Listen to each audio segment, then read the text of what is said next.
Pronto, Vincenza. Pronto, Randy. How are you? Excellent. Memorial Day weekend's coming up, right? Well, yes, it is coming up, but welcome everyone to the Pronto podcast. We are at number 30, the 30th podcast. Oh, yes, that's right. And welcome everyone to our lifestyle podcast where we discuss all the beautiful things life has to offer, whether it be inspiration, motivation, stories, current events, fashion, you name it. We love to talk about it. And it's here right at our Pronto podcast. And yes, Memorial Day weekend is coming up. I am very excited that it is like the beginning of the summer season, which is my favorite. Yes. Are you a summer guy or you prefer the winter? Yeah. Summer all the way? Yeah. I love warm weather. I just can't do the winter anymore. And that's when you know you're getting old. I like the seasons, but I could skip winter. Yes, I can skip winter too. I love fall. Yeah. I love spring and summer, but you're right. I could skip winter too. But unfortunately, where we are on the East Coast, we get to enjoy the blizzards. So every once in a while, but I can't imagine living even up north and dealing with the freezing temperatures for months on months, and everyone's used to it. But we are grateful for the changes of seasons and where we are. But can you believe it? Number 30. I know. And we got a great show for everyone today. I'm really excited about our guest. But before we go into that, what's been new with you, Randy? Tell us. Just working hard, closing my associate's degree. So excellent. And is the salon busy during the summer months? Yes. There's May, June, July are busiest quarter. Well, yeah, I that's a good thing.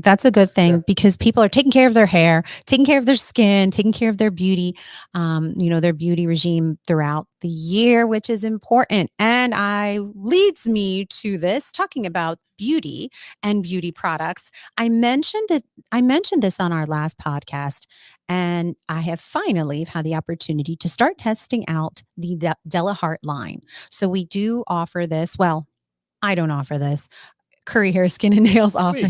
Okay, I'm like, we do offer this at all the Curry Hair Skin and Nails location, but honestly, all Curry Hair Skin and Nails locations offer this product line called Della Hart.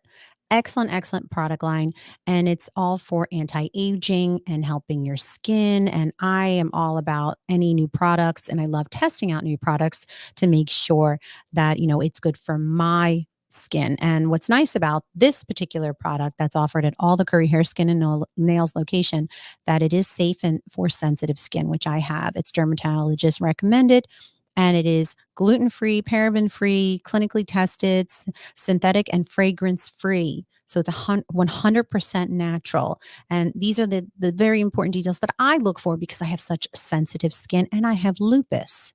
So I have to be very, very careful what I put on my skin. So I've had the opportunity to start testing out the Golden Body Oil. And Randy, wow. A fan favorite. Wow. It hydrates and it glows. It is phenomenal. I'm a stickler for body oils. I actually have always used Palmer's vitamin E coconut oil for years. And my dad was the one that actually got me hooked onto this. Yes, I said that. My dad is very big with taking care of his skin since he was a young man. And he believes that the secret to his healthy skin is Palmer's body cream and Palmer's oil. He believed in it. He swears by it. So I started using it. Now, this has definitely is the one that's going to make Palmer's body oil run for their money, because I love the consistency of this oil. It's not greasy. It absorbs in the skin so nicely. So I definitely recommend that you try this. I started using it for the first week, and I'm going to be very honest with you. I'm going to see, how the weeks unfold, but so far impressed.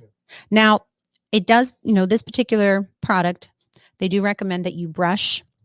I did grab the brush from behind me because they have it displayed right behind in our beautiful display area.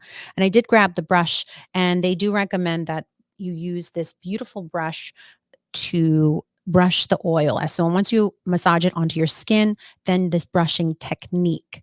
So Della Hart, if you go visit the website Della Hart, I know that you can check out their Instagram page and you can check out the CEO and founder, Gigi. She also puts up post videos on the technique of the brushing technique, which I highly recommend because it just really maximizes the effect of this particular body oil, because that's what it's all about. It's helping the lymphatic drainage.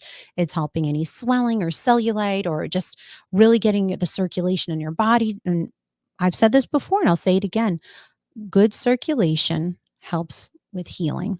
So anything to help with healing, whether it be you're not feeling so well, you're feeling fatigued or run down, that's important to do, any type of massaging on the skin. And I definitely recommend this particular technique with the brushing technique. Now, I will talk about the wooden therapy when I start practicing it. I haven't practiced it yet, but I'm very, very intrigued by it because I know that you started offering this type of service at your Facials. the lymphatic drainage. And so have you started with the wooden therapy yet? Yes. Excellent. Yeah, okay. yeah. So I'm very excited to test that out. So I have to book my appointment. Yeah. And the appointments come with the brush. So you leave with the brush that they use on you. Excellent. Excellent. So, it's all a part of the technique that she talks, Gigi, the CEO and founder of Della Hart, which is the product line we're talking about right now. She talks about this on her Instagram page or her website, but definitely check it out. Yeah. Great product line. And I even said this earlier, the packaging is gorgeous. You can tell a lot of work was put into the thought of the whole product, not just the product itself, but the presentation of it. Yes, yes. It's a beautiful package. And her family has done this for years. Her mother, grandmother used the brushes, and she has a copper brush for your skin, legs. And, Excellent, excellent. I'm very excited to try the rest of the line. So one product at a time to make sure that I don't have any reactions or anything because I'm so sensitive, but so far so good. And you're coming in for a facial, right? Yes, I promise. I promise. I have to come in for that special facial, the lymphatic drainage and the wood therapy and the brushing. I'm so excited. I'm so glad you're offering that. Well, anyway, talk about beauty and, working with different, incredible, amazing people. We always feature some dynamic guests here at Pronto. So without further ado, I would like to introduce our guest. With extensive training across the globe, including working on photo sets with celebrities, Giovanni Giuntoli, how about that for you, Randy? What a name. Has honed in his finishing skills, developed a keen eye for symmetry and balance, and mastered the art of working with diverse hair types and textures. His career reached new heights when he transitioned from a prestigious Chicago salon to the bustling world of New York City Fashion Week, where he traveled with celebrities and showcased his talents at, I believe it's called Cutler Salon. Designers and celebrities alike were impressed by the speed, precision, and personalized touch he brought to each hairstyle, no matter how intricate, too. Giovanni is a celebrity hairstylist, a bridal hair expert, educator, and motivational speaker for Tearsheet. Please welcome the Giovanni Giuntoli. Pronto, Vincenza. Pronto, Randy. Pronto. Pronto. Ciao. I love Ciao. it. Listen, when we saw that you were coming on the show, I was so excited to say your name out loud. I'm like, I know this. I know Italian and I got this. Do people pronounce it the way I'm saying it, or do you have people that also mispronounce it like my name? People mispronounce it more usually. And a lot of people want to really shorten it down for some reason. There's too many letters. I don't know.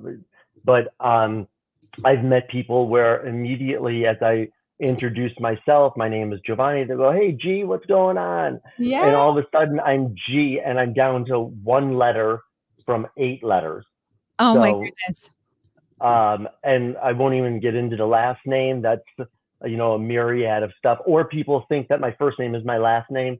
So It's a toss up. Well, you have a beautiful Italian name. So are your family from, just be careful, Randy. I know we had a little technical malfunction over here. Mic drop. The mic drop. Actually, just hold it. Just hold it. Can you hold it the whole time?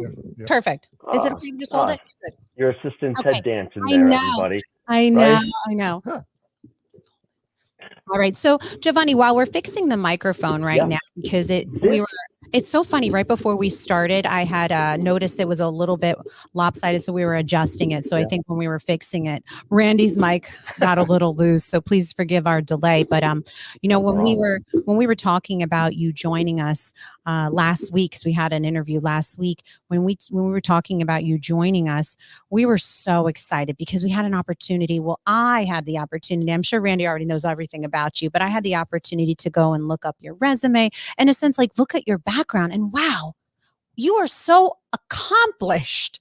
And I mean, really, like I said to Randy, I said, Randy, he's a big deal, like a big deal. And the first hairdressing guest. Yeah. Really? Yes. Out of all, really? Yeah. 30. 30. We had a barber. And I'm on Trenta. That's perfect. I love that. Look at that. Even numbers. First hairstylist on. Amazing. Look at that. Well, again, we're very, very excited. So we got our mic fixed. Thank you so much. And sorry about that. Let's go right into it. So let's tell us about how did you get into the beauty industry? Like what kind of opened this door? Tell us a little bit about your background.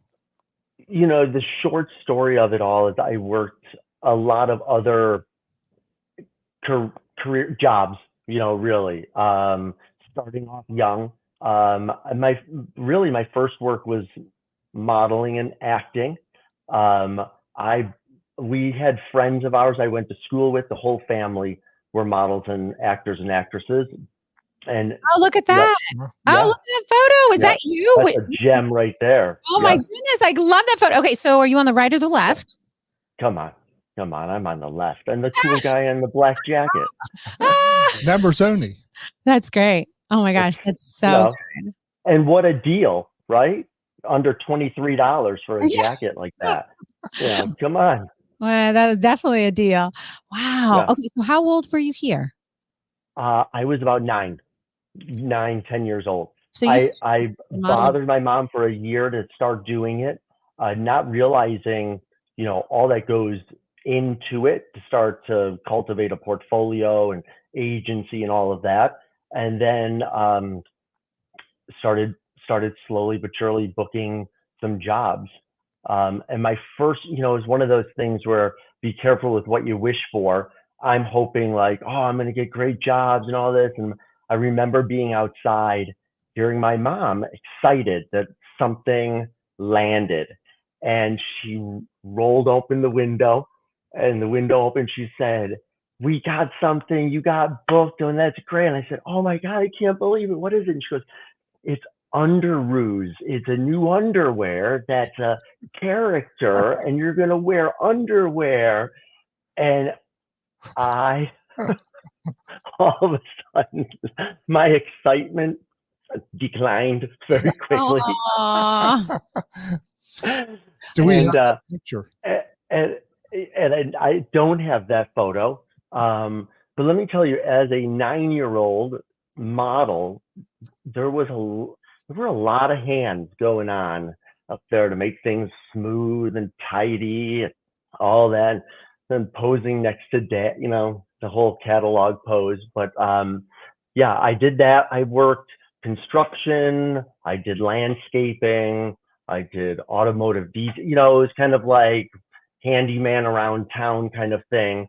I did some retail. I then worked at Baskin Robbins, and then from Baskin Robbins, made the jump to the hair industry, really. And it was just meant to be a summer job where I was making more than what I was making at Baskin Robbins, working with a friend of mine that owned the salon, whom I had met at Baskin Robbins, and started working there. And it started becoming a conversation, as I had to also prepare to sit down with my dad and explain to him that college may not have been, in my sights, and it'd be a challenge for me to find something that I liked for a reason to go to college. And so working in the salon gave me a great insight into what the career looked like, but never really knowing that there was an industry, like it was, there wasn't the internet, there wasn't anything like that. You just knew who you knew, kind of thing.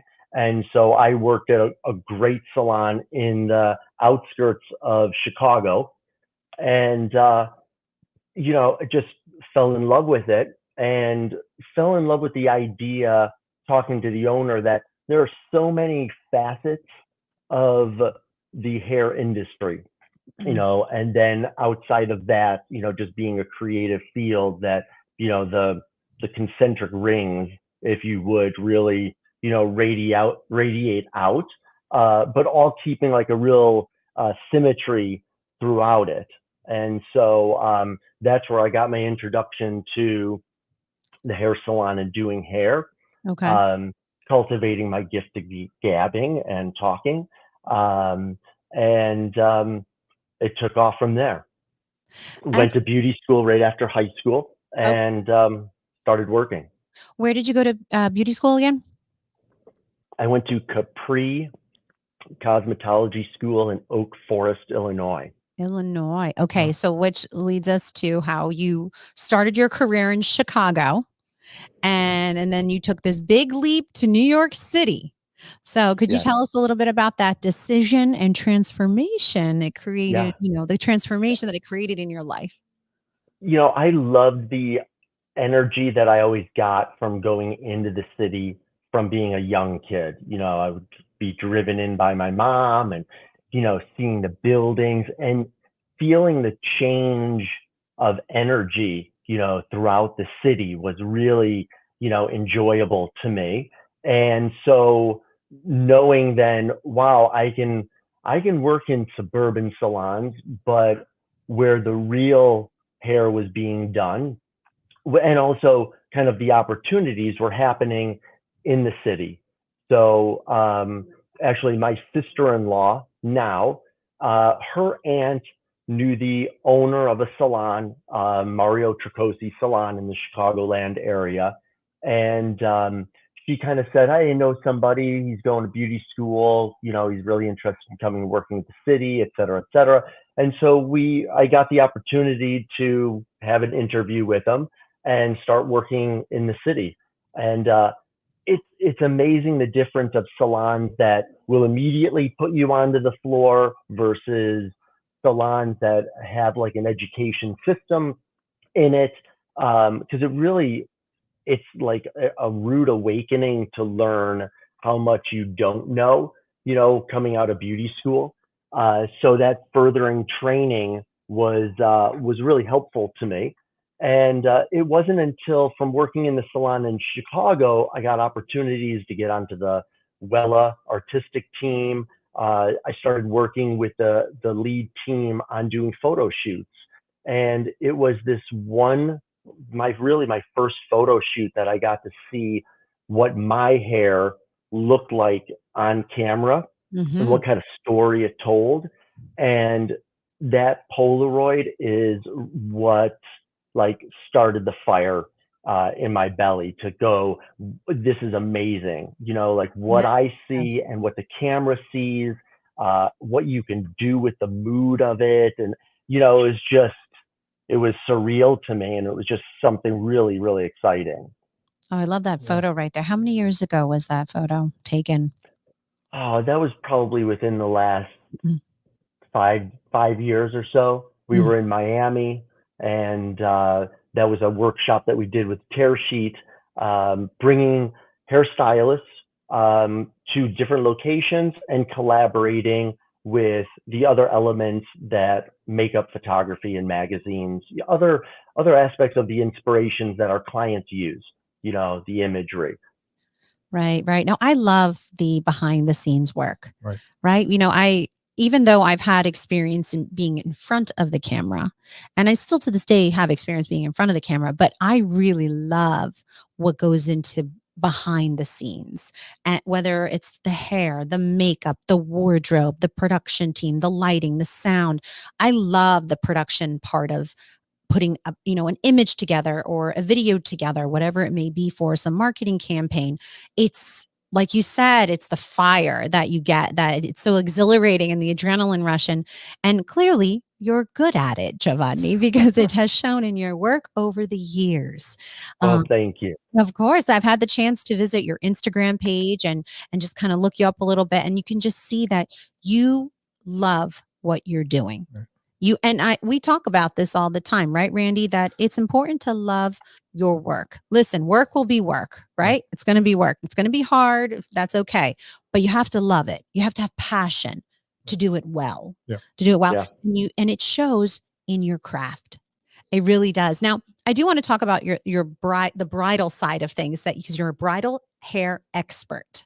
And I love that, because you never know, there might be we're going into bridal season. So I'm sure there's some brides, or soon to be brides, that are looking for a bridal hairstylist, whoever it may be. Can you share a little bit about how you kind of tapped into that, that, I can say, category, bride and bridal? Absolutely. I mean, what's really funny is doing any kind of updos for me was terrifying in the beginning, and something that I would really like, no, I'm not gonna do it, or I'm gonna try to talk you into a down look. Maybe that would be better. But it wasn't until I had the opportunity to go to London and spend time in London and work with Patrick Cameron and learn to understand how updos are not just the complete look, but really just a bunch of smaller components that are put together to then give a complete look. My background, I didn't have any sisters. I didn't play with hair, so everything for me was really a trial and more errors kind of thing until I learned how. So nobody in our family was, there was no inspiration and no touch of creativity like that with hair. So everything I had to do was learn. So once I learned some of those basic approaches and overcame my fear, then I learned more, I played more, I made more mistakes. I created more mistakes in order to work with them, and just a better understanding, because for me, again, the creativity didn't come natural. I had to have a process for it and break it down, versus those whom I'm envious of that can just kind of see something and then just Create it.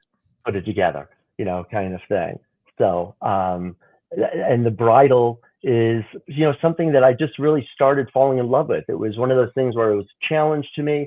I overcame it. I fell in love with it. I love doing it for real brides.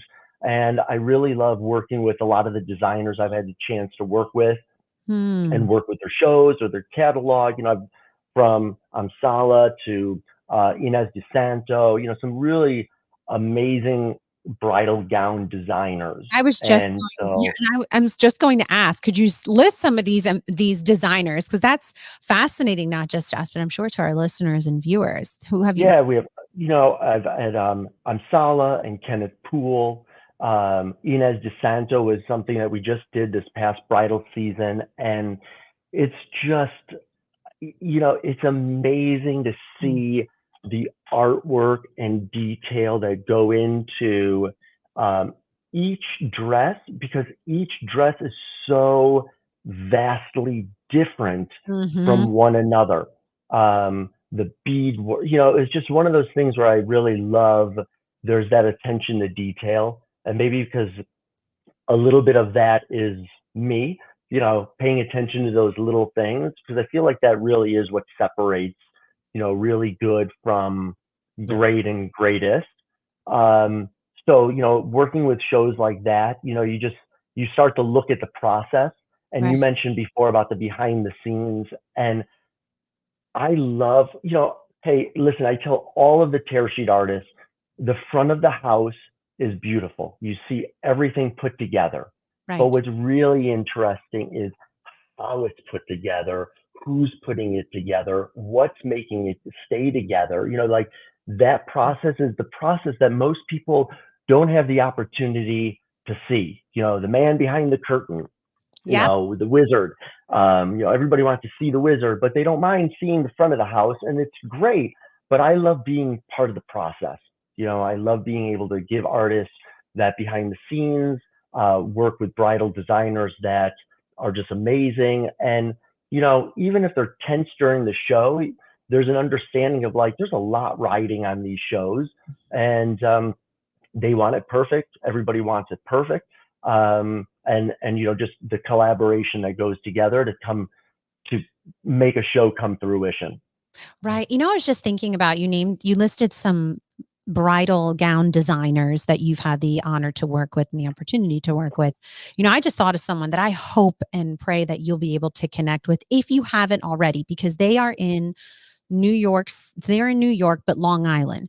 Karen Sabag Couture in Long Island. I think it's Manhasset. Highly recommend you figure out a way to partner up. She is always putting together photo shoots and marketing campaigns for her designs. I mean, beautiful, beautiful work. Right. She designed my Miss USA gown for when I competed at Miss USA in 2008. And I've had the honor to work with her quite a few times in my life. And she has dressed me for some very important moments in my life, but she's a second generation, I think second generation in the industry, because I know her mother is just as talented in the bridal couture and design of gowns and whatnot. But I hope that you can work with her someday, because I feel that with your passion and your attention to detail, which she always focuses on as well, I feel that you guys can collab and really like put out some dynamic artwork. Obviously hair. She works with a lot of celebrity hairstylists in that area. And Hoboken is not that far, because Right. that's where you reside now, correct? Yeah, exactly. The tri-state area. There you go. Yeah, the tri-state area. But there was an image before which sparked another question, because regardless of the industry, Randy and I are firm believers that education is key, and staying motivated are the keys to success. Could you tell us a little bit more, as an educator and motivational speaker, why that's important to you, and why obviously this picture is somewhere, I believe you were a guest at this particular salon. Could you just share a little bit more about education and the importance of education in the industry, and how you're a motivational speaker? Yeah, I think education is needed in all industries, Mm-hmm. but I'm lucky enough that this industry is so heavy into education and networking and sharing. Mm-hmm. There's not many careers out there, and I speak to a lot of the salons and hairstylists that I get to have the pleasure of being in front of, to just help them realize like this is an amazing opportunity. It's an amazing industry to be in, and let's celebrate it, because there's not many industries that you get to have such a personal touch with somebody and such an influence on their life, and such a broadening of your network of friends, of people et cetera, like really, like the pinnacle in some kind of like a community kind of thing. Right. For me, education meant a lot of things. For me, it meant I was able to go in and bring what I knew and share it.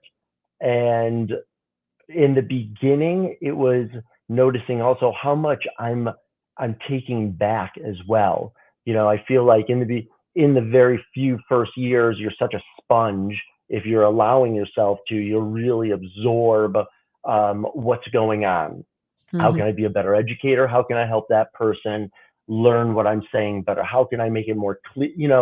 So it was the whole process for me was strengthening myself while really strengthening others at the same time. And education for me meant travel and being able to go into different environments. Like when we work in New York City, or we work in Las Vegas or Miami or Seattle, there is a complete environmental change going on, and understanding the hair, the water, the minerals in the water, how all of that influences hair, was really big, and sometimes a challenge.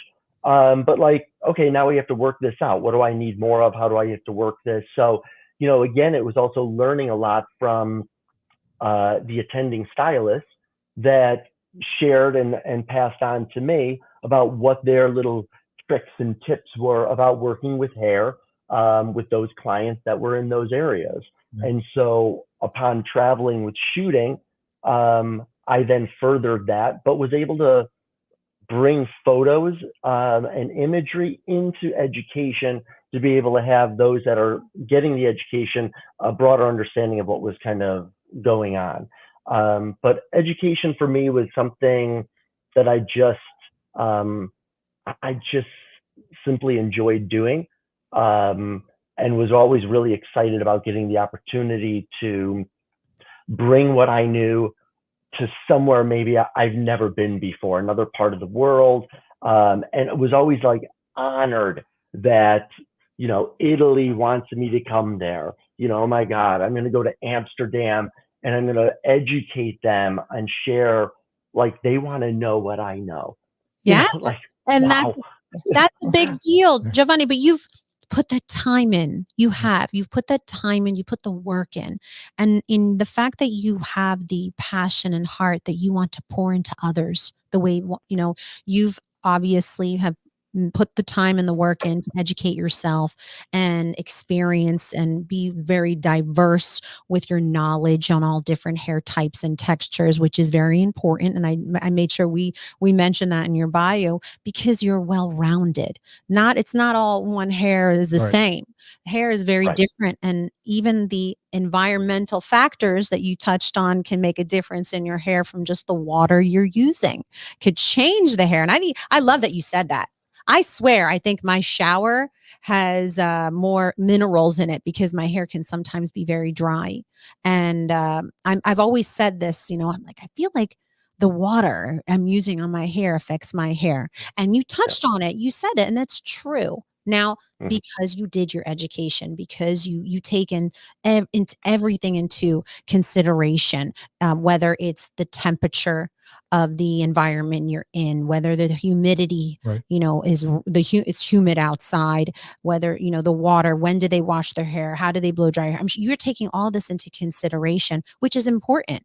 And you're able to teach others about, you have to think about these very important factors when styling someone's hair. I like how you mentioned London, because London, when I was coming up as a hairdresser, was the epitome of education. Vidal Sassoon, Patrick Cameron. I saw him recently. I didn't even know he was still around, and he does beautiful work. And blonde. Yeah. And blonde. I knew him when he had all his hair, that he would flip around, do all of that stuff. Funny story. I was in London. It was probably like 1990. And I had done a photo shoot like 6 weeks before. And remember the magazine Passion? Yeah. Yeah. The book that should not be out front. Yeah. I was looking through, and I had a picture on the cover of Passion, and I was by myself. So I was really excited, like I was young. And I couldn't tell anybody. I wanted to say, this is me. This is me. There was no one that knew you. You were, I'm sure you were just celebrating in any way possible that you could. But it's going back to how you're pouring into others and educating others and passing your knowledge to others. And that's something that, people that are in your presence, I'm sure they're aware and understand that, you are giving them very good information. And I'm sure people that have this opportunity to meet you, they understand that. But as you continue to pour into others, I'm sure that, I mean, the fact of the matter is that people have the honor to know you and to work with you. And even if they're not a hairstylist, like a bridal gown designer or a makeup artist, to be in your presence. I mean, just from our short conversation we're having here, Randy, I can tell that Giovanni is a professional. And I love that you said your attention to detail, but a professional. And that's surprisingly, from my experience, you don't get a lot of that on set. People don't have those common, the common sense, the common courtesy or the respect, you don't get that often. You don't. And it's frustrating because you think you would, you think it's expected, but it's not. So when you do come across another individual in the industry, especially the beauty industry, that has this level of expertise, talent, the resume, the experience, but also the level of professionalism. Right. We talk about that a lot here. And Giovanni been in his salon a couple times, in our salons and teaching. And one thing is he's down to earth when he's teaching, and he's, identifiable. Right. So like, I can tell. Relatable for sure. Yeah. Relatable for sure. Approachable. Approachable. Yeah. So Giovanni, let's talk about obviously you've had the chance, you're a celebrity hairstylist, and you've had the chance and an opportunity to work with so many celebrities. And I definitely want to talk about that. And could you share with us a little bit about, like, who have you worked with, or share a story with us? Because that's always really exciting. Yeah. I have two favorites out of many of them. I have two favorites. One was Josh Groban, and having a chance to work with him and travel with him and spend some time with him and the team, doing grooming and everything. He was doing press junkets and performing, and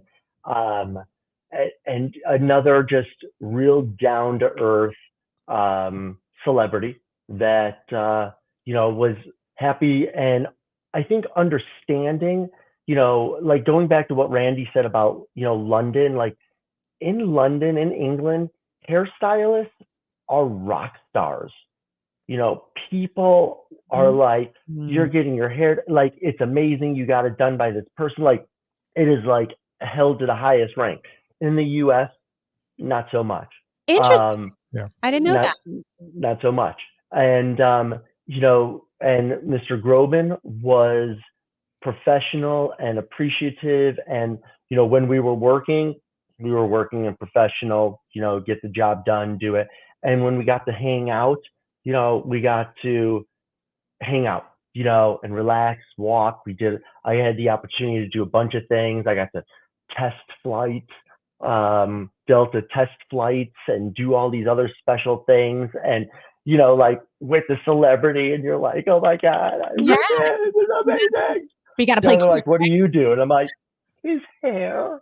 We got to play cool, right? But that's really awesome. That's really neat. And I love when celebrity stylists, whether they're hair or makeup or whoever they may be in wardrobe, and they share with us how their favorite experience is working with a particular celebrity and how down to earth they are. I love hearing stories like that, because you don't know, when we see these celebrities, on social media or on television or where, wherever maybe in a print, we don't know who they are. We don't have a chance to connect with them or get to really know them. So it's really nice when you share that behind the scenes, how they are really. And before I tell you who my second one is, to your point, like a lot of times when I and the team are doing like the red dress fashion show where it's all a celebrity backstage, they're all walking celebrities. We get, 3-4 hours with them. And, what's interesting there is they're nervous about walking as well and being live versus being on camera where it's recorded. So it's very interesting to be at that kind of that humble level with them. And there's rehearsing things and walking and doing that. But we're only getting a few hours with them, and there's a connection, but not like being able to travel with them and spend some Yeah. behind the scenes time with them. Gotcha. Yeah, no, that's interesting. Yeah. So wait, who's your second? So Second my favorite? second is still my childhood hero, Bruce Springsteen and the E Street Band. Wow. Oh, Wow. so That one, favorite celebrity you've worked with? yeah, that was my favorite. That was my favorite because it's somebody that I remember, getting up at 1 a.m. because there's an interview going and flipping the tape and then pushing record and play at the same time so I can listen to the interview while Springsteen was on the interview and playing all these, new songs and stuff like that. It was a favorite of my brother, so we really grew up with that name, around the household. And when the call came and I was able to join my friend and travel down to Atlanta and spend time with that group, it was like you had me at brew, kind of thing. What a surreal experience, I'm sure. Yeah. I mean, the fact that you've had to work with so many celebrities, but I love that you mentioned those those two individuals because I you know have you worked with? I'm sure you've worked with many female celebrities as well, and had the Yes, chance to. Have you worked with anyone famous recently for their wedding? not for their wedding specifically, Hmm. but more so for the red dress show and the Okay. celebrity show. We worked on Bellamy Young and Elizabeth Green. We had Sophia Coppola there. So we were all doing more formal dressing. For them to be walking the catwalk and the red carpet and everything. Um, so not so much for bridal, but the difference between bridal and red carpet is just a change of dress, Uh-huh. so being able to still dress hair up in that understanding, yeah, dress it in whatever you want, I'll call it accordingly. Tell us a little bit about this red dress event. I think I'm visualizing it in my head, and I think I know which one it is. But I want to make sure that I'm thinking of the same one you're, explaining to us. Could you share a little bit more about what this red dress event is? Yeah, so this is the American Heart Association Yep. This is red dress collection, a bit. That's a big and event. Mm-hmm. huge event, Mm-hmm. and they've been putting it on for the past, boy, maybe 10 years Mm-hmm. that I have been working on the show, co-working with the team. And about 6 years ago, then got the call to bring in the tear sheet graduates into the event. Because every year I noticed there were different leads working with the show. So I was getting called, or my agent was getting called by different individuals Mm-hmm. that would have a chance to work the show from year to year. And so then about 6 years ago, we got the call, and I thought, you know, let's let's really pull out all the stops, told in all the graduates, went in prepared and ready, and we've been doing it every year since, consistently, and so it's a big honor, and it's an amazing opportunity for hairstylists to that work behind the chair, you know, 25 hours a day, every day, and to come and rub shoulders and do hair on celebrity. It might be somebody that you watch on Instagram. It might be somebody you're watching their Mm-hmm. show. It might be somebody you grew up with. The range of celebrities that are there are vast, are vast. Yes. And, to be able to go, you're a hairstylist, you know how to do hair. It's now take your mind out of the salon, and now we're going to apply it to a person. They're on camera a lot, that's fine, but they still have hair. We're still going to do beautiful hair, and we're going to treat them like we do all of our clients. Right. And every year it's amazing, and to see who we get the chance to work with and see the faces on our team to be able to go, oh my God, I just worked with Sheryl Crow, or I just worked with Miss America, because every year we get to work with the new Miss America. Yep. So Mhm. it's just like, I'm so glad to be able to open the door up for those opportunities to hairstylists that work in small towns and maybe don't think or aspire to do editorial work. It's not around them, but sure enough, we can get you to be able to get some exposure with celebrity. Yeah, I know. That's you said it earlier that the Miss America winner always attends the event, and I've Right. seen this throughout the years, and that's how I know about this event, because beauty queens tend to model in this particular event, but there are so many influential people that are modeling in this event, all ages, all sizes, all walks of life. They could be, like you said, a social media influencer, an A-list celebrity. They can be a singer, a songwriter, whatever it may be. But it is a very impactful event, and the fact that your Tear Sheet members get to be a part of that is significant. Which leads me to my next question. You are the artistic director and founder of Tear Sheet. And I want to talk about this. I want to talk about it some more because we've mentioned it, and I really want to just dive into it even more, because you've immersed your educational program for beauty professionals all together and really have brought it to light. And tell us a little bit about your inspiration for creating this company and brand. Well, Tear Sheet was created for multiple reasons. First, me really noticing that there was a need for this type of education, for this type of exposure, for this type of understanding, seeing that imagery was our way of communicating with a client. Mm-hmm. And if we don't get a chance to get a clear message from the client, then we have less of a chance of hitting the mark and delivering the desired results for our clients. Mm-hmm. No longer I feel that, music, used to be the international language.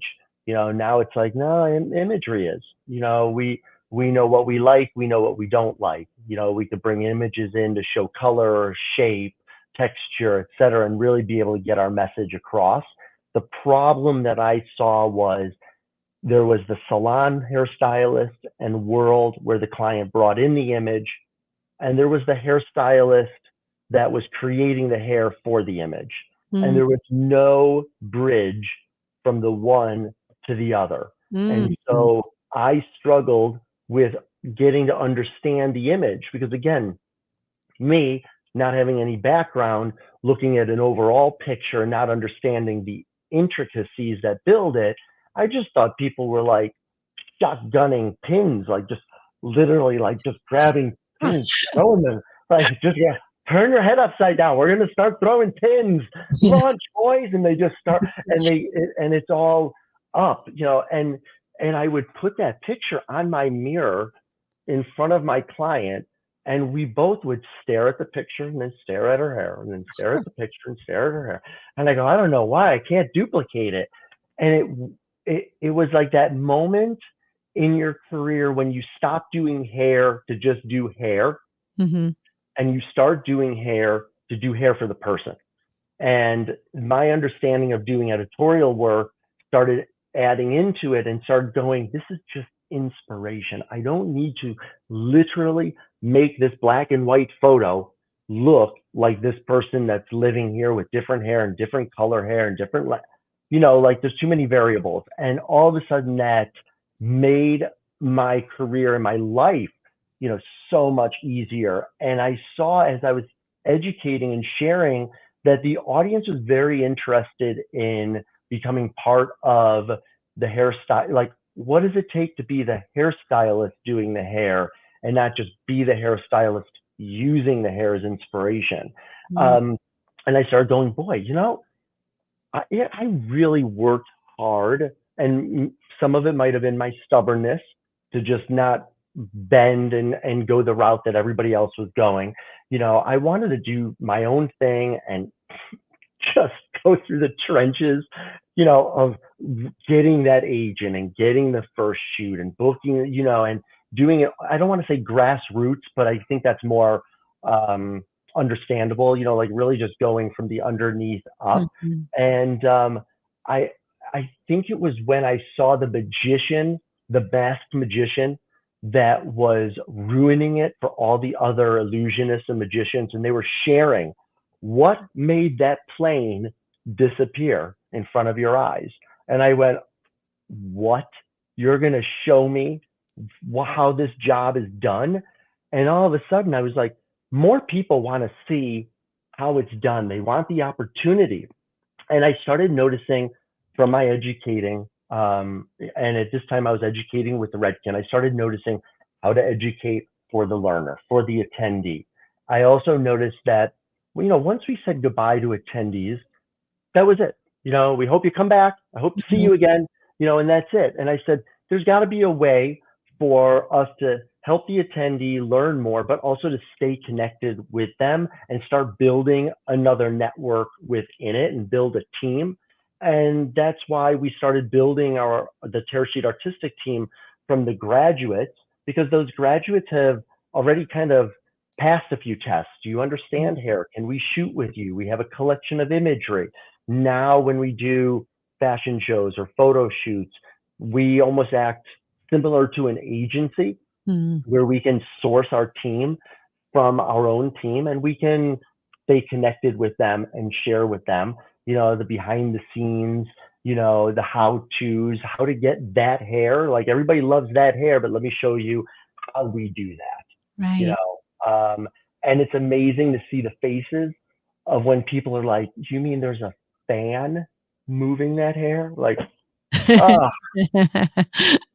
that's unbelievable. And so, just being able to reveal those tricks through Tear Sheet and be transparent was really like a giving, kind of like a releasing and giving back. Again, learning as well on myself, because perception, how different people see things and understand things, helped me to be able to be more well-rounded, and it also links together with our salon life.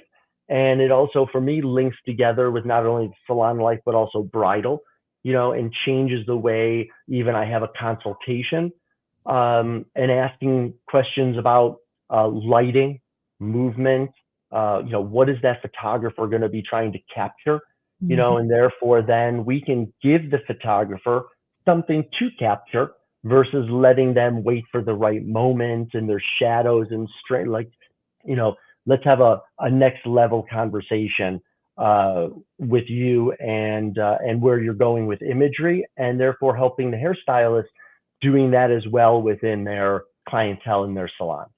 Where did you get your inspiration on the name Tear Sheet? Well, it was first Loop Studio. Now, there is a loop, like a jeweler's loop, to look at contacts, right? Like small images. And that loop spell is Loupe.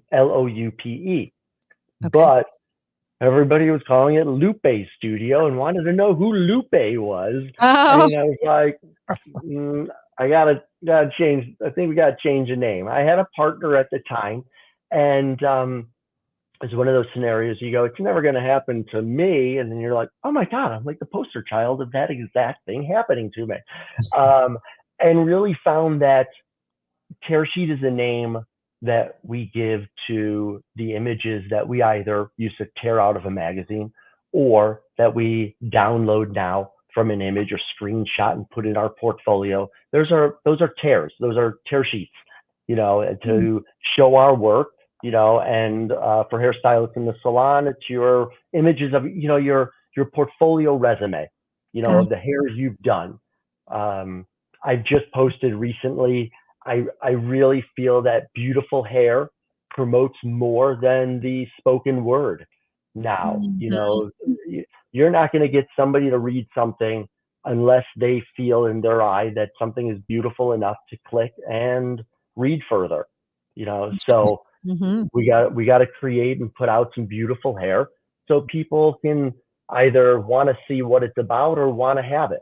Yeah. Good point. Good point. Instagram was made for hairdressing, right? Yeah. Oh yeah, for Yeah. sure. It's definitely an excellent tool for all hairdressers to take advantage of. It really is because it's visual And imagery. and that's why it's so important that we understand what's going into creating the imagery that is stopping people from scrolling. You know, Mhm. why does Target and Armani and all these other top brands or household name brands, why does this image grab our attention? You Right. know, with that understanding, we can therefore then apply it a little bit more to our work, so the client sees our work as not just behind the scenes iPhone, camera there, but a next level and a little bit of that attention of like raising the bar and going for what they see getting noticed, standing out from the ad nausea that goes on. Right, right. And just so for any of our listeners and viewers, if you would like to follow it's called at Tear Sheets with an S on Instagram, correct? Giovanni, Yes, I just want to make sure that, oh, here we go. Right at the bottom. Definitely that's follow it. all three Instagram That's handles. it. That's what I want to make sure. I want to touch on that. And I do want to mention this because this is a question from one of our listeners. What has been the best part of your job? The best part of my job has always been the connecting with such a vast sea of people Mm, that do a vast sea of things, and to be able to tap in even for 45 minutes, an hour and 15, to be able to have the moment to tap into I asked everybody, what industry are you in? What do you do? Tell me, oh, it's boring. Oh, it's just numbers, it's boring. No, no, no, no, it's not. It's not boring. Like it's something that I'm mhm. not doing that right now. I'm doing hair. So tell me about something that I'm not doing.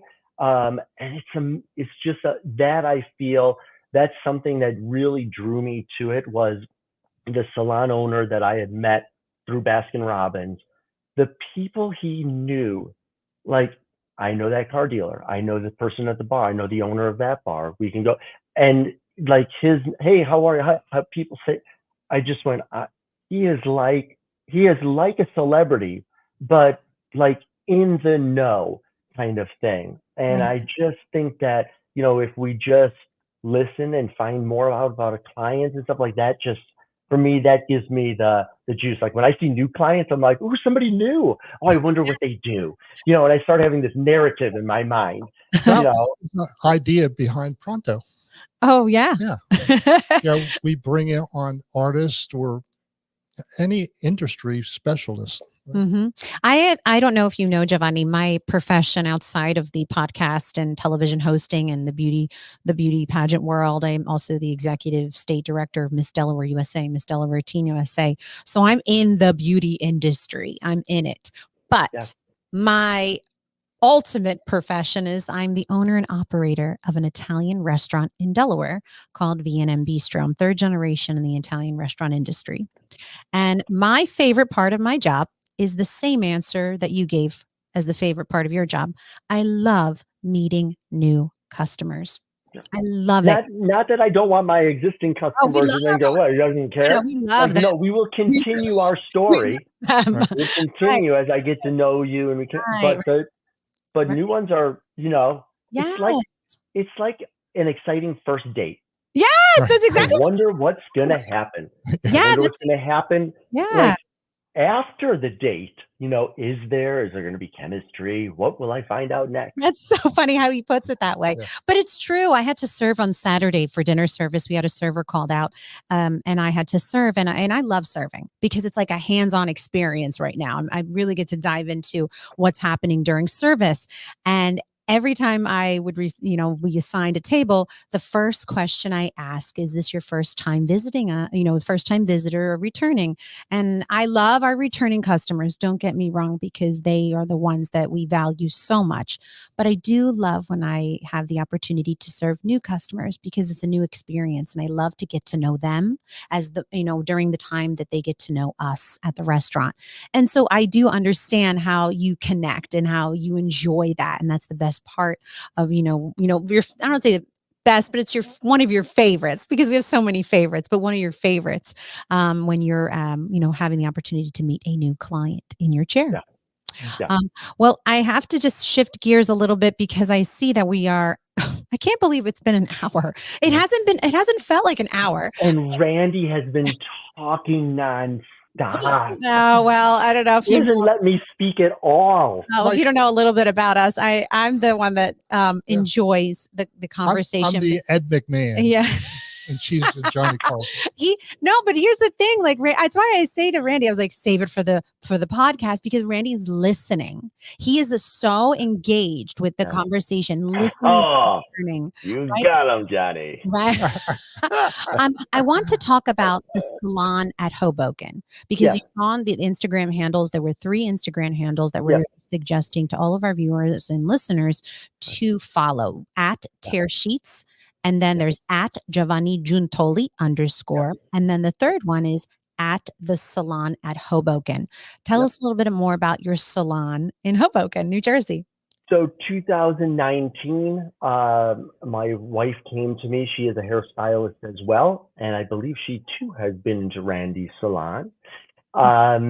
She, was frustrated with, I think, some of the salons that she was working in, and I said to her, listen, if you feel you can do it better, then let's do it. By all means, then you should put something together, and that way, then you can hone and put out the product that you want, and hold yourself at that level, and cultivate that that business. And so the end of 2019 is when we opened. A few months of finding a space, and we found a great, like an intimate 4-chair with another private room, real simple and clean, with floor-to-ceiling windows. Not a walk-in salon, which we really felt and both agreed that.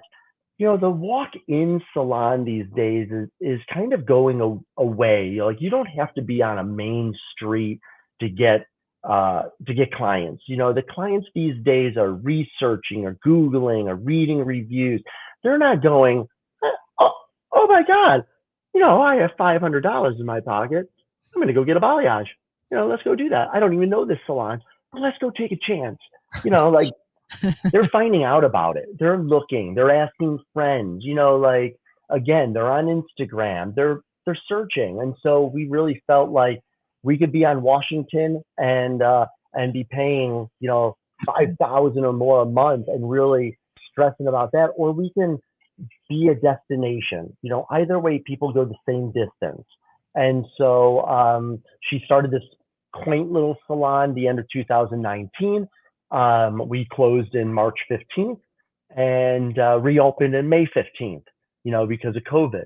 But for us, for the salon, COVID was great for us, because when we opened, our salons in our area were already servicing all the clients, the people that lived here. So we were like, hey, look at us. Hey, we're new, we're educated, just come try it, kind of thing.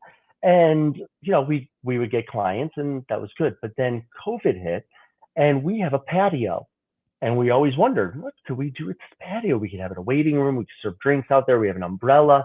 And all of a sudden we said, let's do hair out on the patio. And so we opened it up, and there's a Facebook mommies group here in Hoboken. And let me tell you the fire that it started. It was unbelievable, because individuals, spouses had to go back on Zoom, had to go back to work, had to go back, and nobody had gotten their hair done. So after a small, short amount of time, our books were getting filled, because we were doing color outside, we were doing haircuts outside. People were loving the experience of being outside. Others who were more bashful or shy or more trying to be more safe going inside they were loving it because, great, now I don't feel like I'm inside and then I'm going to carry it home for a loved one. And so no other salon in Hoboken has a patio. And so there were a few people that went to homes, but because of the Facebook Mommy group, we were getting reviews. We were really adamant about, please leave a review so more people can find out that we're offering hair services outside. All the other salons offered, like, they just had sidewalks. And so for us being able to have the patio, it really put our salon on the map. And I really feel like it's one of the top 3 here in Hoboken, busyness wise. I feel look, professionalism, etc. Just That's like, fantastic. yeah, Oh, it was really great. Not to say like COVID was great, but it did work for us. It did work for us. Well, it just goes to show of you, again, going back to your expertise, your level of professionalism, your experience, you were able to adapt and pivot, as we called it back in, during that pandemic time frame of 2020. You were able to pivot and adapt your salon and how you structure things and how you operate to accommodate what was being thrown at you, because that's really what it was. We were being thrown things left and right, and we had to just pivot and adapt the way we saw fit was best for any particular salon, the way you saw fit. And it worked, it clicked. And that's amazing that you were able to prevail and be successful. Yeah, education has changed quite a bit. The way people are educating and and getting education. We've had to pivot in that realm as well. As it impacts clientele, it impacts us, it impacts how we learn. There's the concentric rings. If we don't think it's going to hit us, it just means it hasn't hit us yet. It's going to come. And so there's been changes and adaptations and, flowing through quite a bit. I'm so happy to hear that, your salon survived such a difficult time and you were able to continue to grow and acclimate yourself in that community, in that area. I hope someday I'll be able to visit your salon, Giovanni. We're not far. I've driven to the salon there. I have family in New York. I have lots of. My family's originally from Brooklyn, New York. They moved to Delaware 40 years ago. My parents moved to Delaware over 40 years ago to open up a pizzeria here in Delaware, and they never left. But we still have lots of family, lots of friends in New York, even in the city. So I know a little bit of Hoboken, actually. I know a little bit of Hoboken. So next time I'm in that area, I'll do my best to stop by and visit your salon. I mean, we'll have an espresso. Yes, we'll have an espresso. That's right. I like your thinking. Well, Giovanni, we are at the end of this incredible interview. And at the end of all of our interviews on our Pronto podcast, we like to ask all of our guests this traditional ending question. So the question is, if you could interview someone from the past or present on a podcast, who would it be and why? I have 2 that I would do. One is present and one is past. Okay. I would like to get back onto a podcast and I would interview Bruce Springsteen again. I love that. Okay. I would have a different approach, different feeling, like I'm not on the job. I'm now in charge. I think that also because of, time change and his exposure, like there's a lot of things that have gone on in everyone's life and people have pivoted, et cetera. My second person, and the reason, as I stated before, childhood friend, somebody I had to work with, somebody, again, who shows up in the strangest places, Springsteen, like he's playing for a president, or he's on Curb Your Enthusiasm, or he's doing, like sometimes I'm like, what is he doing? What is he doing there? Oh, what? Or he's on stage, somebody pulled him up and he's on stage playing. And I'm like, amazing. This guy gets around. For his age, he looks fantastic. My second would be Gianni Versace. Yes. Oh, that's a good one. The piece behind me was a gift from him. and the team at the the Fifth Avenue Street boutique. Because when they opened, I had started doing all the hair for all the employees. I'd gone in there, I introduced myself, I said, I'm down the street and I want to be able to take care of everyone here. And I thought that would be a great way to get in front of Johnny.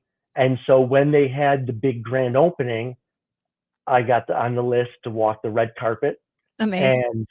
And sit and talk to Johnny. And, and this ended up then as a gift for me afterwards, as a thank you for helping the team and helping the studio grow. So I really feel like, his taste, his approach, his life was just very interesting, very vibrant, and so I would sit down with him and be able to talk a little bit further. Wow. I love that. Really. I love that. That's really great. And what story. A beautiful gesture that he gifted that beautiful momentum behind you to, just to remember that moment, that time. Yeah. And I love that you feature that in this podcast. That's a great idea. That's her backdrop. What a great idea. Yeah. Well, Giovanni, it has been a true honor and pleasure to speak with you and learn about your history, your story, and what you are, what you're doing today and how you're pouring your knowledge and wisdom into others. And anybody that has the honor to, learn from you, I mean, they're lucky. Yep. They're very, very fortunate, very lucky. And we feel, again, honored to have you on our Pronto podcast. And we wish you continued success and everything you're doing. Thank you. And it was a real honor. Thank you for letting me share and have the exposure to your viewers and be able to, kind of share my brand and, my history. So I hope everybody found it useful or at least entertaining at moments. And I really appreciate what both of you are doing with this and letting me share my voice. Excellent. Excellent. Well, you have a beautiful day and I hope to see you in person. Yeah. Ciao. Sounds good. See you soon. Ciao. Oh, Randy, what an excellent guest. Yeah, he's great. I mean, I felt like we went over an hour. Right. I think I even started a little sooner than usual with our opening banter because I was looking at the clock. I always keep track of the time. And we went over an hour. We can talk to Giovanni for hours. I really feel like, I definitely look forward to that time, that moment when I've had the opportunity to visit his salon because I am going to definitely catch up for an espresso. I definitely will. He's really down to earth. Yeah. And really great guy. The stories. Yeah. Oh my gosh. The stories. You could tell he is a gift, definitely the gift of gab, but being able to be, you listen, I think of, I'm not a hairstylist, but in my opinion, the more that I've had the opportunity to learn from you, Randy, and being in this environment and learning more about the beauty industry, I think what makes a very good hairstylist is that they have to not just be able to talk, but to be able to be a good listener. Yeah. Am I right? I think that's more important. Yes. Like consultations is the most important thing to hairdressing. Yes. Understanding what a person's expectations are is big. Yes, significant. Well, again, another great episode. Stay tuned for our next few episodes. We have achieved number 30 today, and what an honor it was to have Giovanni Giuntoli on. Giovanni Giuntoli. Right? All right. Well, anyway, thank you for joining us for our 30th Pronto podcast, and we look forward to our next episode. Pronto, Randy. Pronto, Vincenza.